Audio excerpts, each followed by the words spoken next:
কোচবিহারের পাশাপাশি ফালাকাটা জটেশ্বরেও পালিত হয় বিশ্ব মহাবীর বীর চিলা রায়ের জন্মজয়ন্তী। শনিবার সকালে বিশ্ব রাজবংশী উন্নয়ন মঞ্চ জটেশ্বর শাখার উদ্যোগে ফালাকাটা ব্লকের জটেশ্বর ট্রাফিক মোড়ে বীর চিলা রায়ের জন্মজয়ন্তী পালন করা হয়।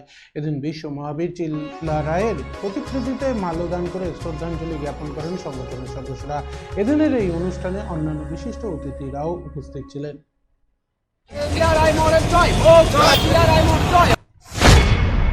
বিশ্ব রাজবংশী উন্নয়ন মঞ্চ জটেশ্বর শাখা থেকে ওনার আর কি ওদের তরফ থেকে বিশ্ব মহাবীর চিলা রায়ের 514তম জন্মদিবস পালন করা হলো এবং আমাদেরকে বলছিল আমরাও তাই এই অনুষ্ঠানে আসছি।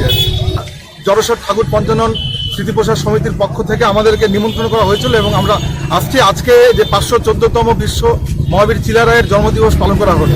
এই চিলা রায়ের ইতিহাস আমরা অনেকেই জানি না।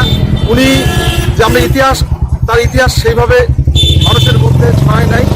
যেটা হচ্ছে পৃথিবীতে যে বড় 3 জন মহাবীর, যেমন নেপোলিয়ান বোনাপার্ট, ছত্রপতি শিবাজি এবং আমাদেরই এই এলাকারই সন্তান, এই উত্তরবঙ্গ তথা আমাদের যে পাশের বর্তমান যে জায়গা এই এলাকা আলিপুরদুয়ার, জলপাইগুড়ি, কুচবিহার, এই এলাকারই সন্তান ছিলেন বিশ্ব মহাবীর চিলা রায়।